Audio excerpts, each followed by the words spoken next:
أعوذ بالله من الشيطان الرجيم.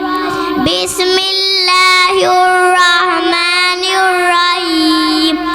والتين والزيتون وطور سينين وهذا البلد الأمين. لقد الإنسان في أحسن تقويم ثم رددناه أسفل سافلين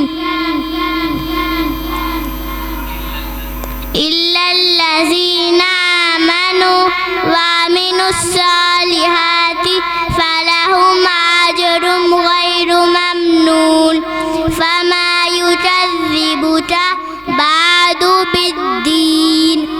أليس الله بأحكم الحاكمين.